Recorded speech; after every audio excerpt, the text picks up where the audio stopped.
जब भाग्य आपको नींबू दे तो उसका शरबत बना लीजिए।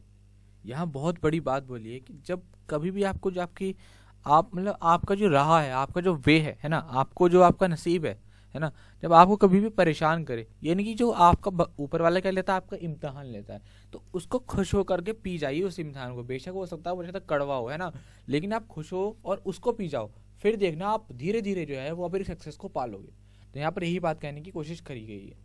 तो ठीक है, तो गुड मॉर्निंग गाइस, मैं अनुज स्वागत करता हूँ आपके अपने परिवार एग्जाम पर में। दोस्तों चुकी सुबह और मैं आपके सामने लेकर के आ गया हूँ वोकैबुलरी धमाका। मेरे प्यारे स्टूडेंट, कल हमने कवर किया था प्रीपोजिशन विद ट्रिक्स। आज हम यही प्रीपोजिशन जो है वो आगे बढ़ाएंगे। ठीक है, तो हम एक सीरीज पर काम करते आ रहे हैं, हमने बहुत सारी क्लास को कवर किया है। आपके जितने भी डाउट हैं आप प्लेलिस्ट में जाकर के आप देखोगे, आपको सब क्लियर हो जाएगा कि हम कहाँ किस तरीके से काम कर रहे हैं। आज हम कवर करेंगे प्रीपोजिशन, तो जल्दी चलिए, बिल्कुल भी टाइम वेस्ट नहीं करेंगे और अपनी क्लास को तुरंत स्टार्ट करते हैं। जो भी स्टूडेंट आज पहली बार क्लास में आया हो वो अपनी अटेंडेंस जरूर लगा दीजिएगा, और मैं हर बच्चे को देख करके जो है वो क्लास को एक्सप्लेन करता हूँ, इसलिए थोड़ा सा जो है पहली स्लाइड में बहुत ज़्यादा टाइम लेता हूँ ताकि चीज़ों को आप समझ पाएं कि मैं किस तरीके से चीज़ों को कवर कराता हूँ। क्लियर हुई बात यहाँ तक? तो चलिए पहले प्रीपोजिशन की तरफ बढ़ते हैं, जानते हैं हमारी पहली प्रीपोजिशन आज क्या आने वाली है। तो चलिए आपके सामने पहली प्रीपोजिशन है कॉज फॉर। अब देखो हमको क्या किस तरीके से चीज़ों को याद करना है, मैं अच्छे से आपको समझा देता हूँ। पहले हम जानते हैं इसका मीनिंग क्या है। देखो कॉज फॉर का मीनिंग होता है किसी भी चीज़ का कारण होना। जब कोई भी चीज़ का कोई भी रिजल्ट होता है, कोई भी कारण होता है, तो वहाँ पर हम क्या यूज़ करते हैं? Cause for. ठीक है, यहाँ तक बात क्लियर हुई। अब देखना आप जरा फोकस रखिएगा, बहुत मजा आने वाला है। एक यूनिक मेथड पे काम करते हैं, क्या है वो अब समझ में आ जाएगा आपको। पहले जानते हैं इसकी एक्सप्लेनेशन क्या है, यानी कि इसको इंग्लिश में किस तरीके से बोलेंगे। तो क्या एक्सप्लेनेशन होगी इसकी? Reason for. अब जरा ध्यान दीजिएगा, मैंने सोचा कि क्यों ना मैं इस प्रीपोजिशन को याद करने का कोई तरीका बनाऊं ताकि जो है आपको बहुत लंबे टाइम तक जो है वो याद रह सके। देखो सच्चाई बोलता हूँ कि कोई भी चीज़ जो है इंसान परफेक्टली याद नहीं कर सकता, ह्यूमन टेंडेंसी है चीज़ों को भूलना। बस आप जो है वो अच्छे तरीके से याद करोगे तो एक लॉन्ग टर्म तक आपके माइंड में रहेगा, और आप रिवाइज करोगे तो वो हमेशा आपके माइंड में बना रहेगा। तो क्लियर हुई बात? तो जैसे कि आपके सामने पहला वर्ड है कॉज फॉर, एक्सप्लेनेशन मैंने आपको बता दी। अब बढ़ते हैं इसके हिंट की तरफ। जैसे ये आया हिंट कैंसर, अब आपको समझाता हूँ कि मैं क्या है ये हिंट, है ना। और बच्चे जानते हैं, जो नए बच्चे हैं उनके लिए बताना पड़ता है ना। तो हिंट है आपका कैंसर। अब आपको इस हिंट को उठा करके इसके आगे लिख देना है। अब आप बोलोगे सर ये क्या हो गया, आप बताता हूँ। देखो आपको इस तरीके से याद करना है, कॉज फॉर कैंसर। आप बोलोगे सर ये कैसे? देखो कॉज फॉर कैंसर का यहाँ पर ये मतलब है, जब मैं आपको एग्जाम्पल लिखूंगा आपको बहुत अच्छे से समझ में आ जाएगा।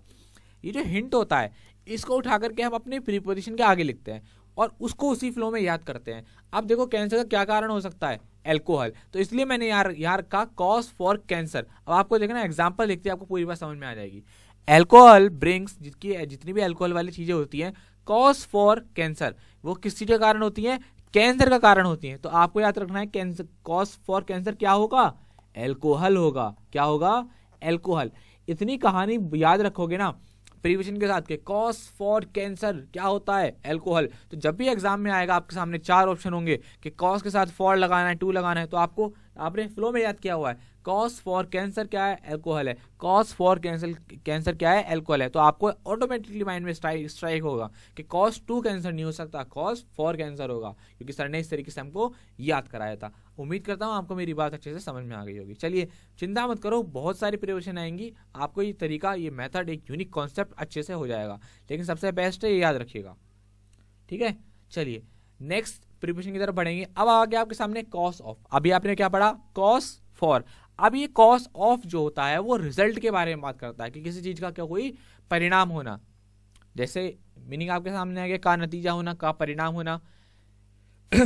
एक्सप्लेनेशन की तरफ बढ़ेंगे तो रिजल्ट फ्रॉम, किस चीज का?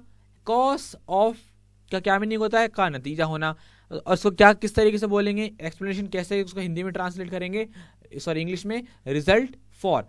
अब देखो फिर से इसका हिंट आएगा कोई ना कोई। अब देखो ये लिखा हुआ है सक्सेस। अभी हमने क्या पढ़ा था?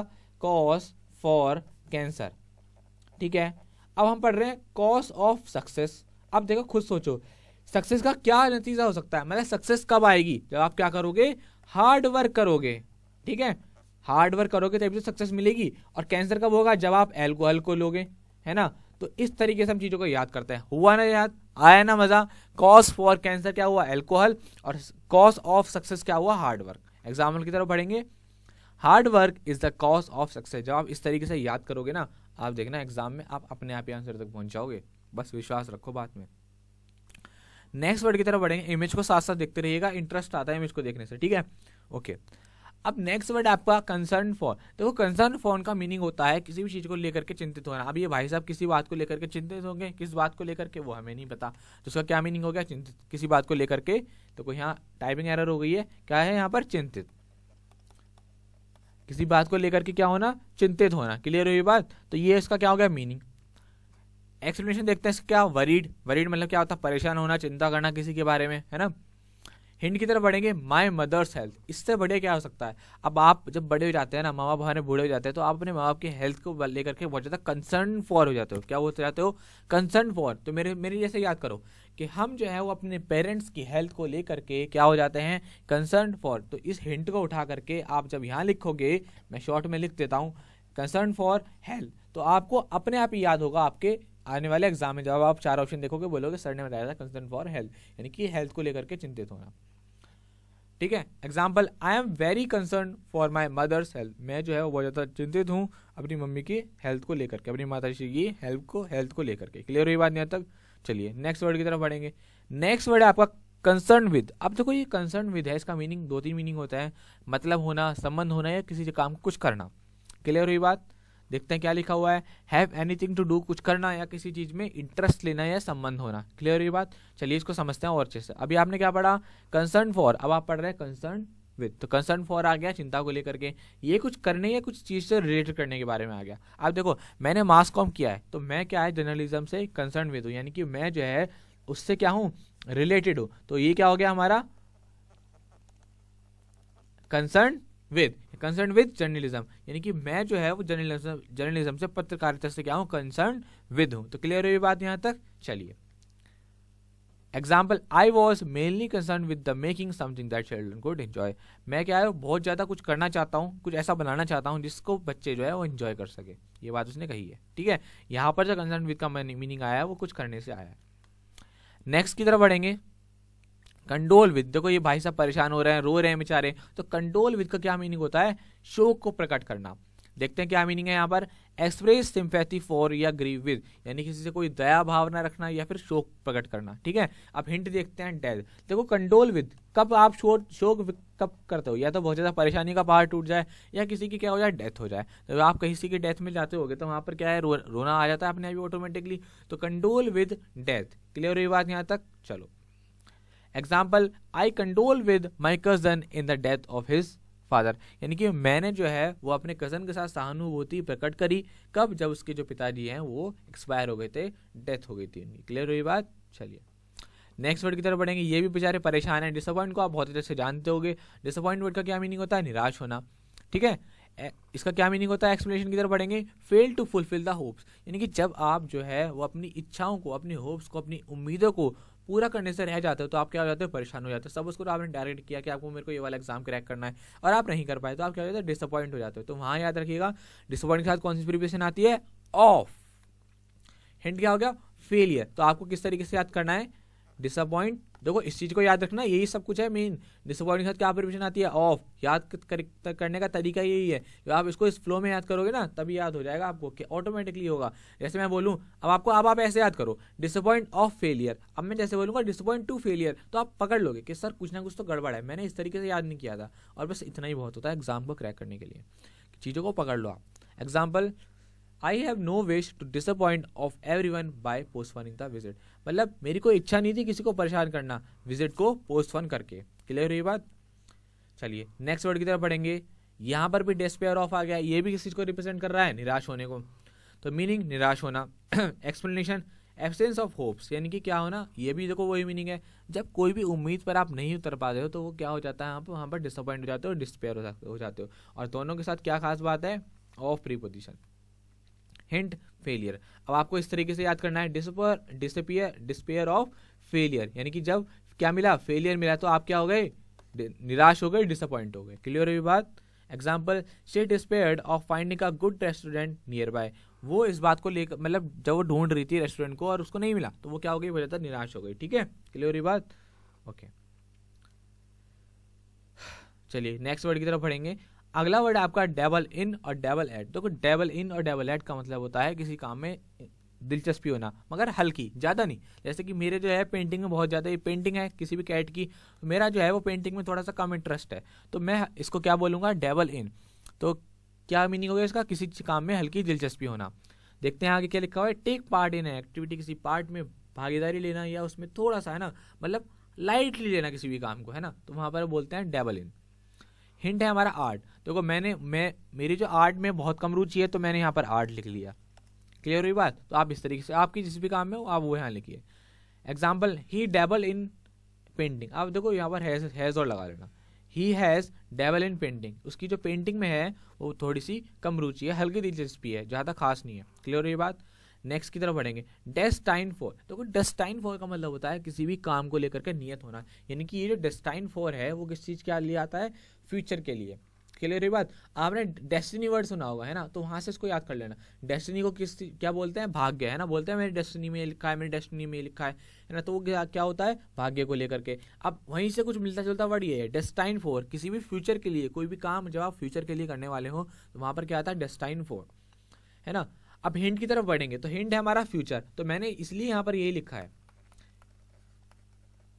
फ्यूचर। तो डेस्टाइन्ड फॉर फ्यूचर, आप अपने फ्यूचर को लेकर के बहुत ज्यादा क्या हो, चिंतित हो, उसको लेकर के नियत हो, आप ऐसा करना चाहते हो, वैसा करना चाहते हो, ये सब चीजें जो है आपके डिजायर्स हैं, वहां पर क्या आता है, डेस्टाइन्ड फॉर। याद रखिएगा डेस्टाइन्ड के साथ कौन सी प्रीपोजिशन आती है, for. Example, he is destined for the post of income tax inspector, यानी कि वो इनकम टैक्स ऑफिसर बनने के लिए बहुत ज्यादा क्या है, डेस्टाइन्ड फॉर है, नियत है।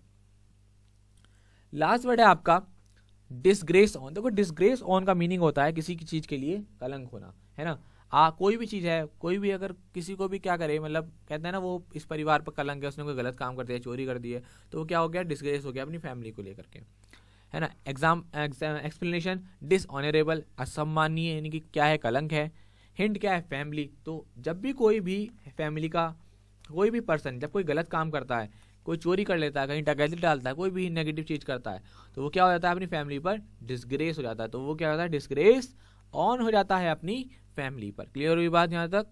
Example, her behaviour has brought disgrace on her family. उसका जो व्यवहार है वो उसको क्या बनाता है, अपनी फैमिली पर एक कलंकित बनाता है ना, एक कलंक उसको जो है वो बनाता है, उसका बिहेवियर। क्लियर हुई बात यहाँ तक।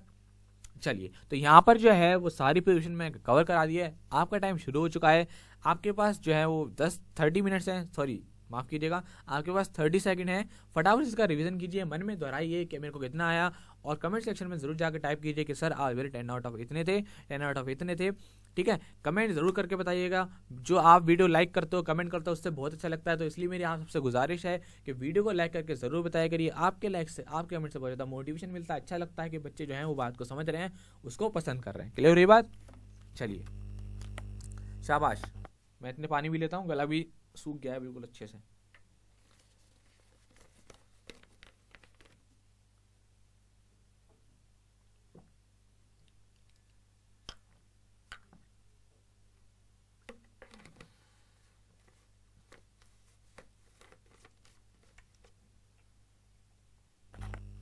चलिए, उम्मीद करता हूँ आपने रिवाइज कर लिया होगा। चलिए मेरे साथ रिवाइज कीजिए फटाफट से, अच्छे बच्चे की तरह।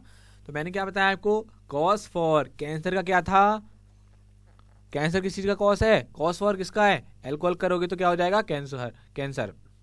कॉज ऑफ सक्सेस याद कराया था आपको, हार्डवर्क क्या है, कॉज ऑफ सक्सेस है, एल्कोहल क्या है, कॉज फॉर है, फॉर। इस चीज पर जरा ध्यान दीजिएगा। कारण होने, जब किसी चीज का कोई कारण होता है और किसी चीज का कोई रिजल्ट होता है, तो रिजल्ट के लिए किस चीज की बात करते हैं, ऑफ की, और कारण के लिए फॉर की।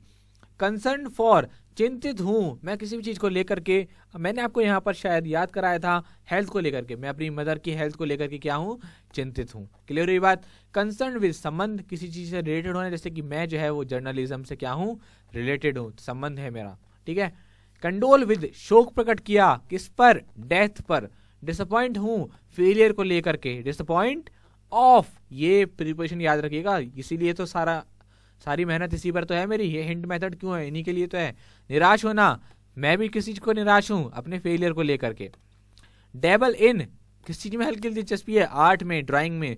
नियत हूं अपने फ्यूचर को लेकर के, है ना। और डिसग्रेस हूं फैमिली पर। क्लियर रही बात यहां तक, है ना। तो यहाँ पर आपकी क्लास कंप्लीट हो जाती है। उम्मीद करता हूँ आपको बहुत अच्छे से समझ में आया होगा। तो चलिए आपसे विदा लेते हैं। वीडियो को लाइक करके ज़रूर बताइएगा, ज़्यादा से ज़्यादा परिवार को हमारा बड़ा करिए और वीडियो को ज़्यादा से ज़्यादा शेयर कीजिए। तो मिलेंगे आपसे आने वाली आपकी अगली क्लास में। तब तक हंसते रहिए, मुस्कुराते रहिए और गुनगुनाते रहिए। सैटरडे को आपका स्पेशल रिवीजन आएगा, उसको करना मत भूलना। बहुत शानदार तरीके से आपका जितना भी पूरे वीक में काम कराया गया है उसको वहाँ पर जो है वो आपका रिवीजन हो जाएगा। सैटरडे की स्पेशल क्लास जरूर लीजिएगा, बहुत मजा आएगा आपको। ठीक है, चलिए मिलेंगे आपसे आने वाली आपकी अगली क्लास में। तब तक हंसते रहिए, मुस्कुराते रहिए और गुनगुनाते रहिए।